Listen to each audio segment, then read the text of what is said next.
दशा माता की सातवीं कथा। एक वृक्ष पर दो पक्षी नर और मादा रहते थे।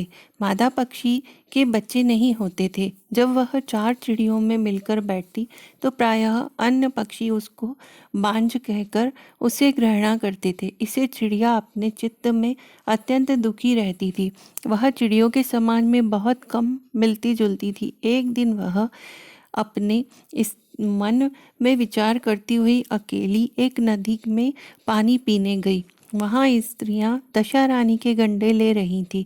उनका एक गंडा अधिक था। उन्होंने आपस में कहा कि यहाँ कोई स्त्री या मनुष्य तो है नहीं जिसको यह गंडा दे दे। चलो इस चिड़िया के गले में ही गंडा बांध देते हैं।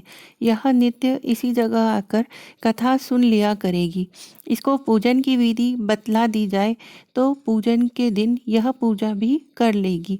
तदनुसार उन्होंने चिड़िया के गले में गंडा बांधकर उसे समझा दिया कि 9 दिन तक बराबर तू इसी जगह पर आकर कथा सुनना और 10वें दिन 21 गेहूं के दाने लेकर आना और एक गेहूं दशा रानी के नाम का नदी में डाल देना। बाकी 20 गेहूं तुम खुद चुन लेना। चिड़िया ने 9 दिन तक प्रेम पूर्वक कथा कहानी सुनी। 10वें दिन चिड़ियों की बताई विधि के अनुसार गंडा पानी में डालकर पारण किया। कुछ दिनों के बाद उस चिड़िया के बहुत से बच्चे पैदा हुए। अन्य चिड़ियाओं को आश्चर्य हुआ और वे बोली, इसके तो बच्चे होते ही नहीं थे, यह कैसे हुए? यह बोल, जब मेरे बच्चे नहीं थे तब तो तुम लोग मुझको बांझ कहकर धुतकारती थी। अब जो दशा रानी ने मुझको दिए तो तुम कोसती हो। चिड़ियों ने उससे पूछा तो उसने गंडा लेने का हाल क्रमशः कहकर सुनाया और सबको पूजा की विधि भी बतला दी। तब जंगल की सब चिड़ियां दशा रानी का व्रत करने लगी। 10वें दिन गंडा की पूजा के बाद पहले दिन ही की कथा कही जानी थी। बोलो दशा माता की जय।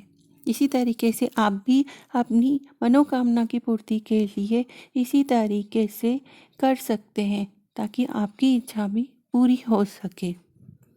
इसी तरीके से आप भी 10वें दिन विधि विधान से पूजा संपन्न करें। 10वें दिन सुबह उठकर नित्य कर्म कर सर से स्नान करें। घर को स्वच्छ कर ले। पूजा के स्थान पर चौक बनाए। चौक पर एक लकड़ी का पटरा रखें। एक नोक वाले पान का चंदन से दशा रानी का चित्र बनाए। इस पान को पटरे पर रखें।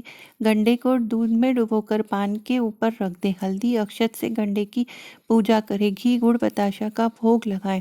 इसके बाद हवन करें। हवन के बाद पहली कथा फिर से कहें। कथा कहने के बाद पूजन की सामग्री को गीली मिट्टी के पिंड में रखकर मौन होकर व्रत रखने वाली मिलाएं। उसके बाद किसी जलाशय या तालाब में जाकर सिराए जल में प्रवाहित करें। इसके बाद घर आकर पारण करें। पारण के लिए जितना अन्न ले सब खा ले। थाली में कुछ भी नहीं बचाना चाहिए। पारण के वक्त मौन रहे। थाली धोकर पी ले। जिस दिन दशा रानी का व्रत हो उस दिन तक पूजा ना हो जाए किसी को कोई वस्तु या तक की आग भी नहीं दी जाती है। पूजा के पहले उस दिन किसी का स्वागत भी नहीं किया जाता है। इसी तरीके से सारे नियम का पालन कर आप भी दशा रानी की पूजा संपन्न करें। जय हो दशा माता की।